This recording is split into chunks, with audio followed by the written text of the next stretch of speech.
ഇനി ഇവിടെ വന്ന ഒരു പണ്ഡിതനാണ് കോട്ടുമല ബാപ്പു മുസ്ലിയാർ. എനിക്ക് അയാളോട് വ്യക്തിപരമായി ആദരവുള്ളൊരു മനുഷ്യനാ. കോട്ടുമല ഉസ്താദിന്റെ മോന. അവരെ കൂട്ടത്തിൽ കുറച്ച് ഒരു മാന്യത പുലർത്തുന്ന ഒരാളാണ്. അല്ലാഹു തആല അദ്ദേഹത്തിനൊക്കെ കാര്യം മനസ്സിലാക്കി കൊടുക്കട്ടെ എന്ന് ഞാൻ പ്രാർത്ഥിക്കാം. അദ്ദേഹം ഇവിടെ വന്ന് പ്രസംഗിച്ചപ്പോൾ അദ്ദേഹം എന്ത് ചെയ്തു?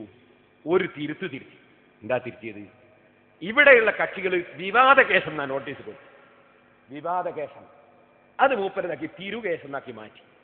ഇപ്പൊ ഇവിടുത്തെ ഒരു പ്രശ്നമുള്ളത്, ഇവിടെ ഇപ്പോ ഒരു തിരുകേശമുണ്ട്.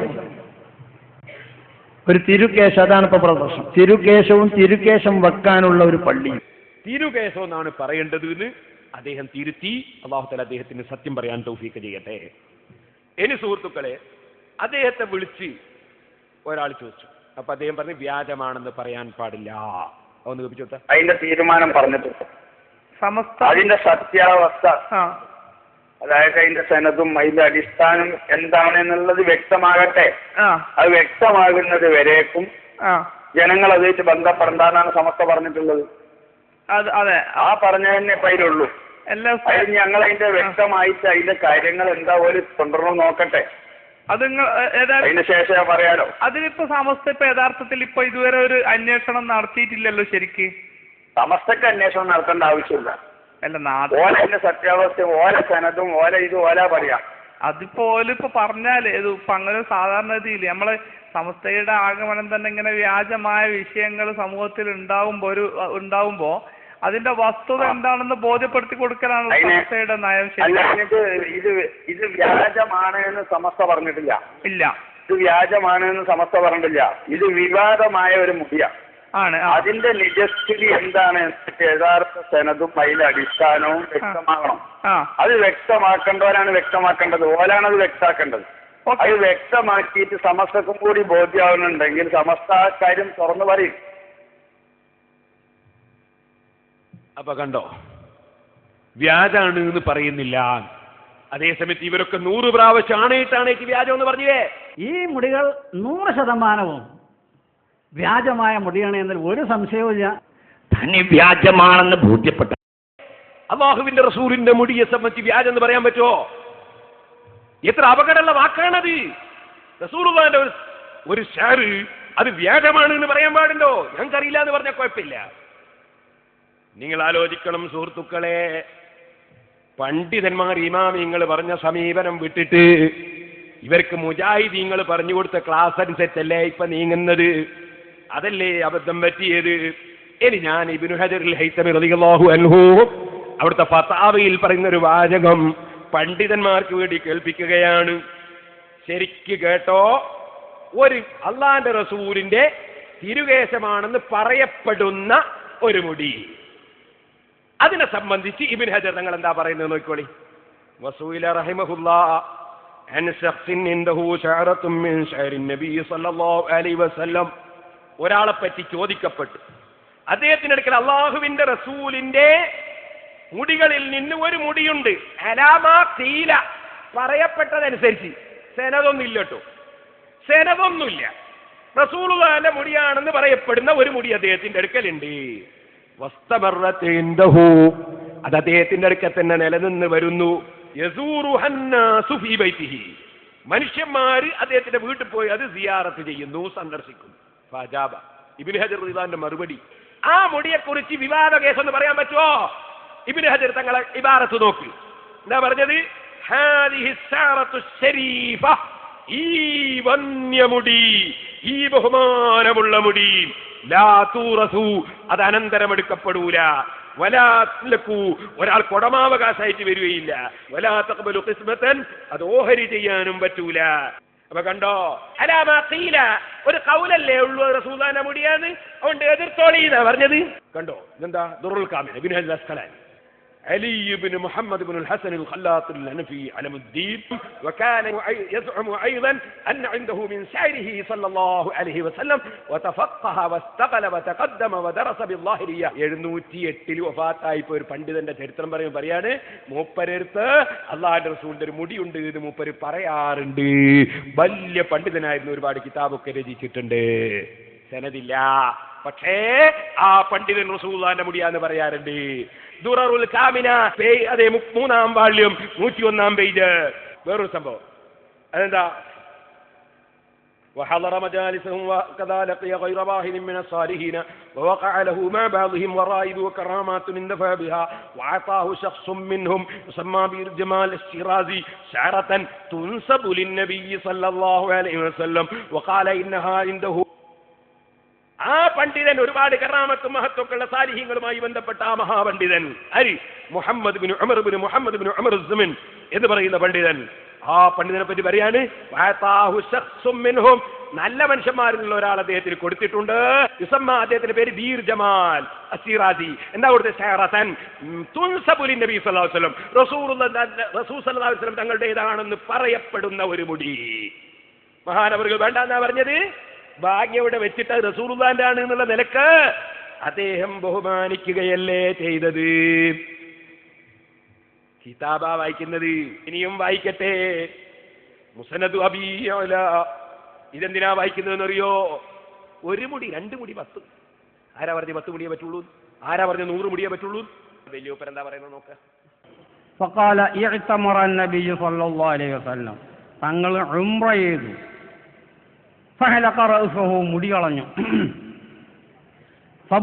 ഫബ്തദറന്നാസു ബിശഅറഹു, ജനങ്ങൾ ഇങ്ങനെ ആ മുടിക്ക് വേണ്ടി തിരക്കൂട്ടുണ്ട്.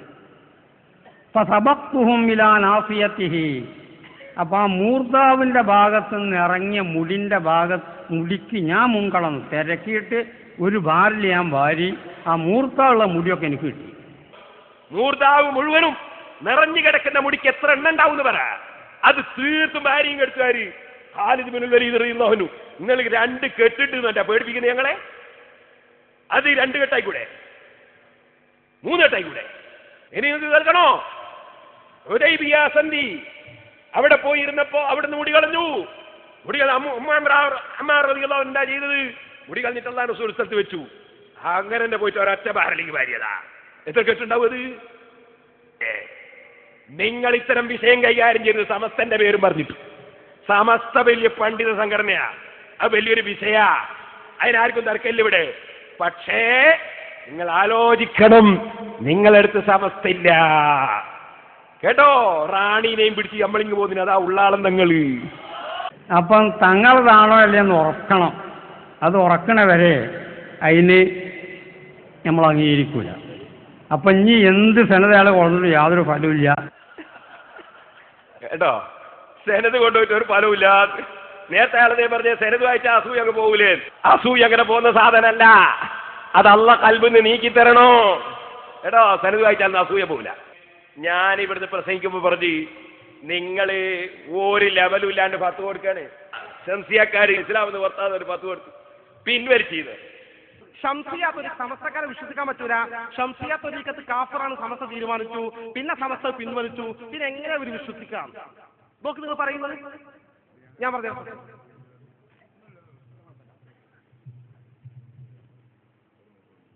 തീരുമാനിച്ചു.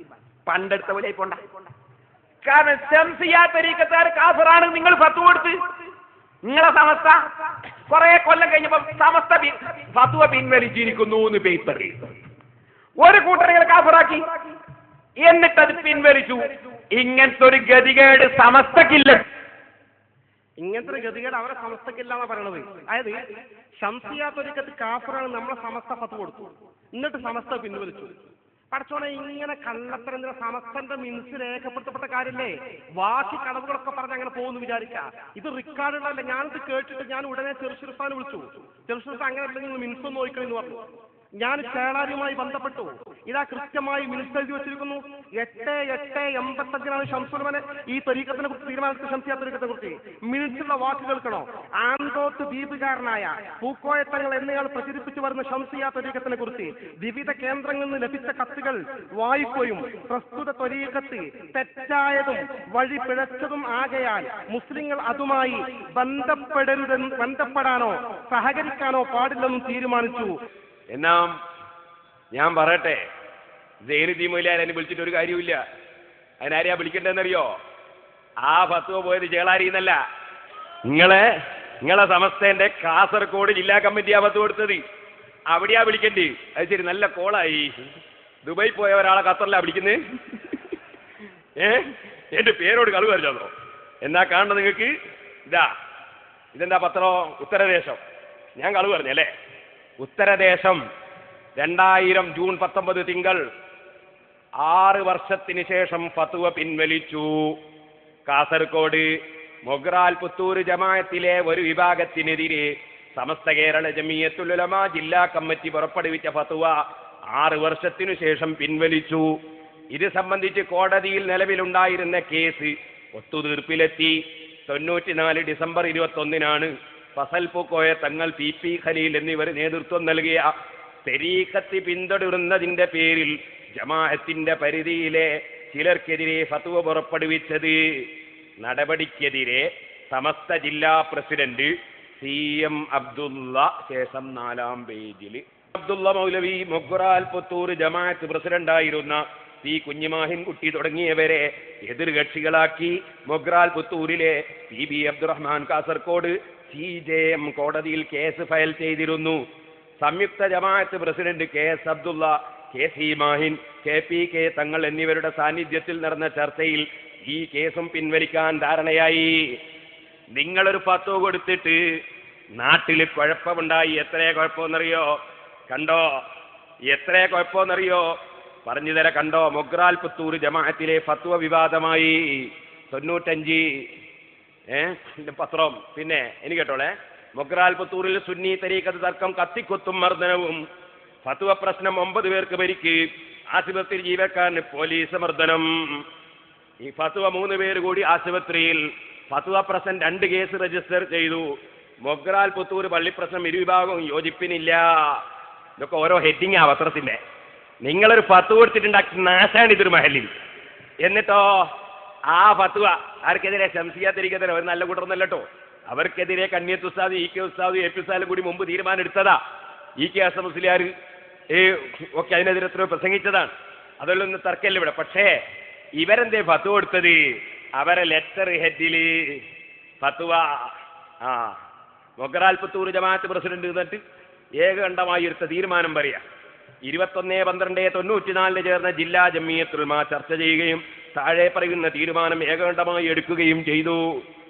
കത്തിൽ പറഞ്ഞ അന്ത്രോത്ത് ദ്വീപുകാരനായ PP ഫസൽ പൂക്കോയ എന്ന ആൾ നേതൃത്വം നൽകിയതും ഇപ്പോൾ PP ഖലീൽ നേതൃത്വം നൽകുന്നതുമായ തരീഖത്ത് പിൻപറ്റുന്നവർ പിഴച്ചവരും ആ തരീഖത്ത് ഇസ്ലാമിന് പുറത്തുമാണ്. അവരോട് യാതൊരുവിധ സഹകരണവും പാടുള്ളതല്ല. അപ്പൊ ഇവരെ ഇസ്ലാമിന്റെ പുറത്താക്കുന്ന ഫത്വ കൊടുത്ത് പിഴച്ചതാണ് ഇതുള്ളത്. ഓക്കെ, അങ്ങനെ ഫത്വ കൊടുത്തപ്പോ കുഴപ്പമുണ്ടായത്, കത്തിക്കൂട്ടുണ്ടായത്, പ്രശ്നം ഉണ്ടായത്, അപ്പൊ കേസായത്. അവസാനം 6 കൊല്ലം കഴിഞ്ഞപ്പോ ഇനി കണ്ടോ, നിങ്ങളെ ഫത്വ കമ്മിറ്റിയുടെ ലെറ്റർ ഹെഡിൽ തന്നെ ഇതാ പിന്നെ പിൻവലിക്കുന്നത്. മൊഗ്രാൽ പുത്തൂർ ജമാഅത്ത് മുൻ പ്രസിഡന്റ് P കുഞ്ഞിമാഹിൻകുട്ടി 13/12/94 സമസ്ത കാസർഗോഡ് ജില്ലാ കമ്മിറ്റിക്ക് എന്ന കത്തിലെ പരാമർശം ബന്ധപ്പെട്ട കക്ഷികളെ വിസ്തരിക്കാതെയാണെന്ന് അയാൾ തന്ന വിശദീകരണ പ്രകാരം ബോധ്യപ്പെട്ടതിനാൽ ഇത് സംബന്ധിച്ച് 21/12/94 ജമിയത്തുൽ ഉലമ എടുത്ത തീരുമാനം ഇതിനാൽ പിൻവലിച്ചിരിക്കുന്നു. അപ്പൊ ആദ്യം വിചാരണ ചെയ്യാതെ എടുത്ത ഫത്വയാ അതാ പിൻവലിക്കേണ്ടി വന്നത്. ഇതുപോലെ നിങ്ങളിപ്പോ തീരുമാനങ്ങൾ പലതും പറയുന്നുണ്ട്. പഠിക്കാതെ പറഞ്ഞാൽ പിൻവലിക്കേണ്ടി വരും. അതാ പിൻവലിക്കേണ്ടി വന്നത്. 6 കൊല്ലം കഴിഞ്ഞിട്ട് പഠിച്ചിട്ട് പറയണോ? സെക്രട്ടറി ഒപ്പിട്ടുള്ള ലെറ്റർ ഹെഡിലുള്ളതായത് നിശ്ചയിക്കാൻ കഴിഞ്ഞിട്ട് ഞാനിവിടെ കളവ് പറഞ്ഞു എന്നല്ലേ നിങ്ങൾ പറഞ്ഞത്? ആ പരിപാടി നമുക്കില്ലട്ടോ. അത് ഉള്ളോ എനിക്ക് അങ്ങനെ തോന്നും. അവനവൻ തിന്നത് അവനവൻ ചൊല്ലും. ഇനി ഒരു കള്ള ഫോണ് കൽപ്പിച്ചിട്ടുണ്ട്. ഞാൻ പറഞ്ഞു എന്ന് പറഞ്ഞിട്ടൊരു കള്ള ഫോണ്. നിങ്ങളെ പ്രവർത്തകനാണ് എനിക്ക് വിളിച്ചത്. നിങ്ങൾ ഇവിടുന്ന് പ്രസംഗിച്ചിട്ടുണ്ട്. നിങ്ങൾക്ക് സത്യസന്ധതയുണ്ടെങ്കിൽ ആ പ്രവർത്തകന്റെ പേര് പറയണം, എന്നെ വിളിച്ച ദിവസം പറയണം,